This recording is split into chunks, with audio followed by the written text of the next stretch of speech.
desvirtúa el concepto de la clase, entonces se actúa en forma partidista.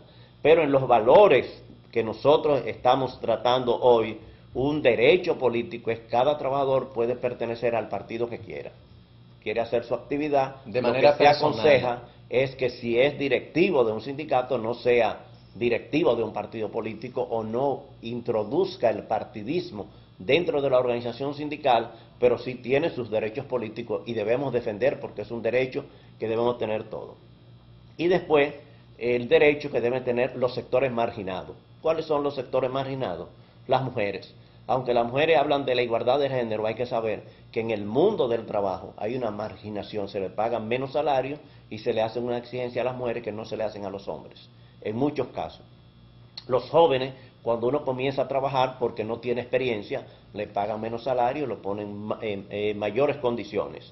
Los emigrantes, donde quiera que haya emigrantes, los emigrantes hacen los peores trabajos. Quiere decir, por ejemplo, uno va ahora a cualquier obra de construcción, ¿y qué hay? Bueno, emigrantes, haitianos. ¿Cómo trabajan los emigrantes? Con salario más bajo. Si es una obra de construcción, se quedan a comer ahí mismo, hasta duermen ahí mismo. En condiciones muy difíciles bueno, son y pésimas. marginados, quiere decir, un sector marginado. Los refugiados, que no son solamente esto, Pero exiliados. Eso es en el caso, Gómez Cerda, que usted está poniendo como ejemplo de los haitianos en este país. Bueno, pero eso también pasa, en todas partes, eso también pasa con los dominicanos en Nueva York, fuera en Puerto Rico, tienen que este hacer país. los peores trabajos. Exacto. ¿Quiénes también son marginados? Bueno, los exiliados, los jubilados y los pensionados. Aquí da pena si uno ve cómo vive un pensionado del Seguro Social que haya trabajado, por ejemplo, en un ingenio azucarero o haya trabajado en una empresa del Estado. Lo que le dan una miseria, eso no le alcanza para nada. Entonces es un sector marginado. Y los enfermos e inválidos también son sectores marginados. Entonces nosotros como trabajadores, para nosotros defender esos sectores marginados es un valor. Es más, ahí podríamos generalizar, Gómez Cerda. En el caso de los pensionados, en todo el sentido de la palabra, en todos los sectores de lo que provengan, ¿no? Sí. Los pensionados de los ingenios, los pensionados de la policía, los pensionados de las empresas públicas, todos, prácticamente todos, caen dentro de la misma marginalidad. Hay términos que se utilizan, o sea, un pensionado y un jubilado no es lo mismo. O sea, un jubilado es una persona que ha llegado a una edad y que ha pagado unas contribuciones. Exactamente. Y eso se jubilan ya por la edad que tiene. Y los pensionados es una persona que puede sufrir un accidente de trabajo y ya está pensionado. O puede tener una enfermedad. Nosotros, en el término general, en la ley nueva, se habla de pensionados, pero realmente son jubilados. Lo que se trata, ahora cuando es caso de sobrevivientes o es caso de enfermedades de discapacidad, como se llama actualmente, entonces esos son pensionados. Que yo me refería, los otros de vejez son jubilados. Pero yo me refería a que en términos general, los pensionados, sobre todo de República Dominicana, los pensionados, todos terminan en situaciones económicas precarias porque las pensiones aquí, lamentablemente, no le permiten ni siquiera costear necesidades mínimas para subsistir. Aquí las pensiones solamente son buenas para aquellos funcionarios del Estado. Tenemos casos que ha salido en la prensa, no vamos a particularizar, pero personas que trabajan 2 años, 3 años en una institución de mucho dinero y se asignan. Por ejemplo, se ha hablado del director del Banco Nacional de la Vivienda, que tiene 3 años y va a recibir una jubilación de 250,000 pesos. Pero además, después esa jubilación, según la ley, va a continuarla recibiendo sus descendientes. Entonces, bueno, ya eso prácticamente no es una pensión, es un privilegio. Y hay muchas empresas que tienen mucho dinero, que los directores se asignan jubilaciones o pensiones, que es una vergüenza para aquellos pensionados y jubilados que están recibiendo 1,000, 2,000, 3,000 pesos, 4,000 o 6,000 pesos. Pero en términos general, los pensionados y jubilados en nuestro país son sectores marginados.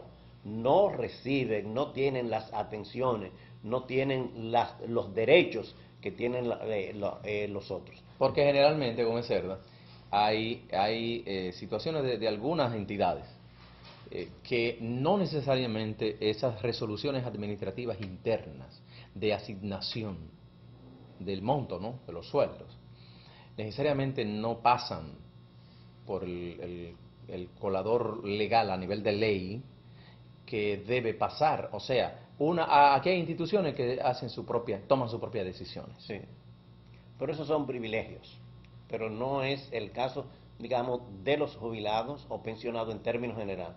Entonces, en los derechos, en los valores que nosotros planteamos, para nosotros son valores, primero, que nosotros debemos tener derechos a nivel de personas, como personas humanas, todos.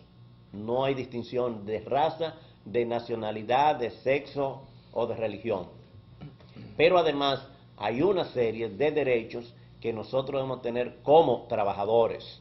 Entonces, lo que nos hemos referido en esta primera parte es a los valores del movimiento de trabajadores que se centraliza en derechos y libertades, y los derechos que nosotros debemos tener como personas y los derechos que debemos tener como trabajadores. Comisario, vamos a pedirle excusa brevemente a los amigos televidentes.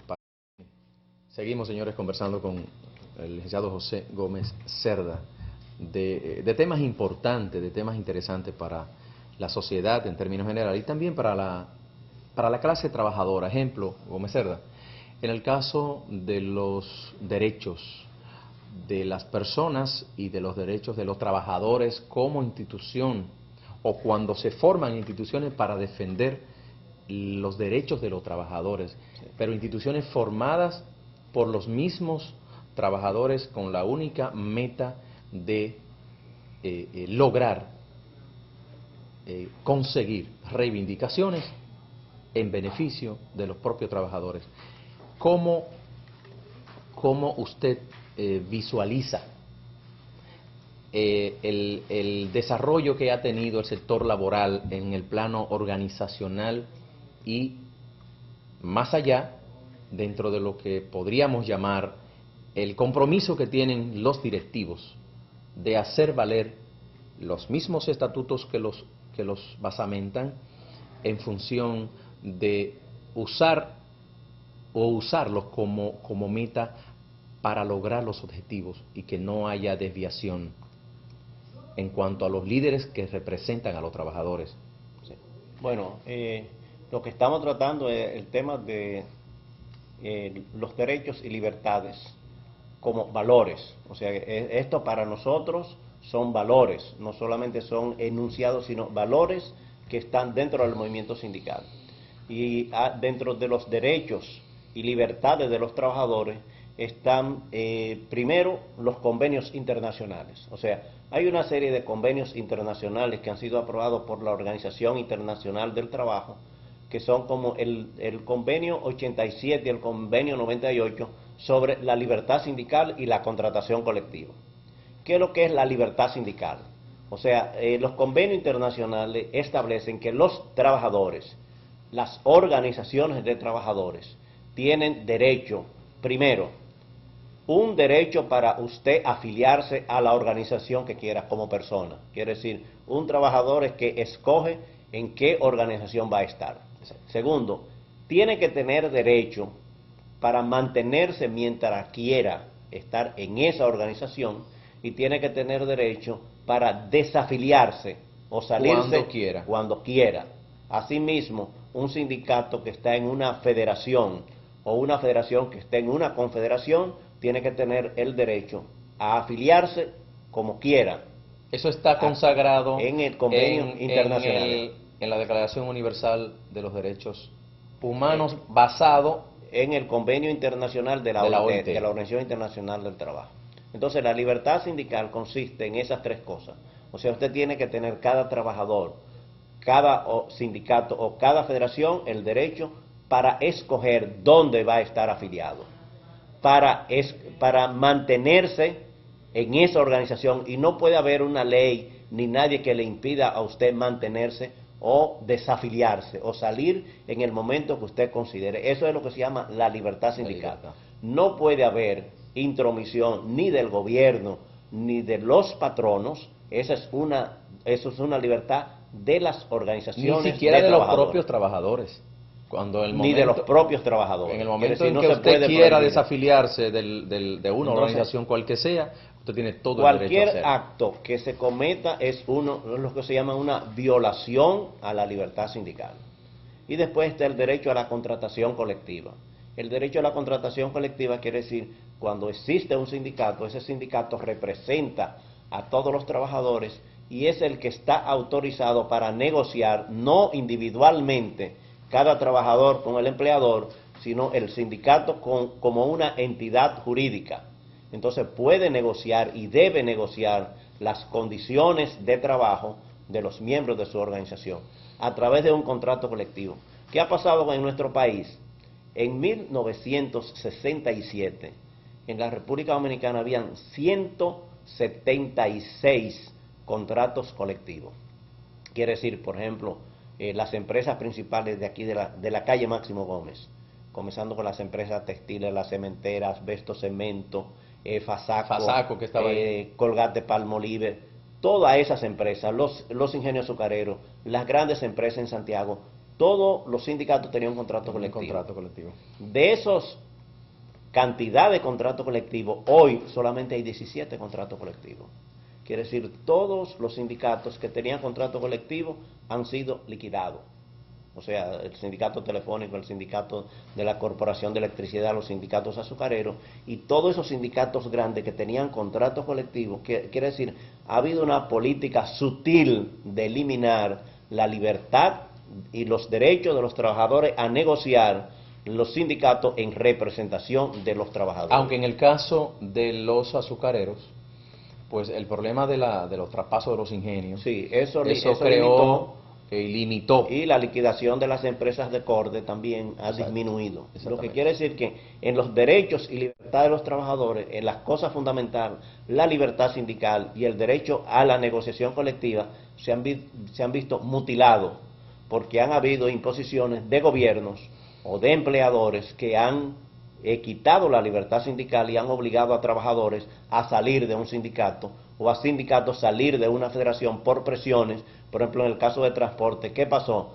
Aquí había un sindicato grande que se llamaba Asochoin, y Asochoin representaba, pero el gobierno creó otra organización para darle exoneraciones o para darle prebenda para que la gente saliera del otro sindicato. Y eso es una violación a la libertad sindical, porque se hacen dádivas o se dan privilegios en desmedro de los otros que tienen el mismo derecho de recibir esas dádivas o esos beneficios que se ofrecen. Para mayor ilustración de nuestros amigos televidentes, en el caso específico, ¿no?, que usted plantea, ¿en qué época? Bueno, UNACHOSIN fue una organización que estuvo funcionando como organización mayoritaria de choferes desde 1963, digamos, hasta fines del 70. Y era la organización que representaba y era combativa frente a todos los gobiernos. Pero bueno, ¿cómo la fueron minimizando?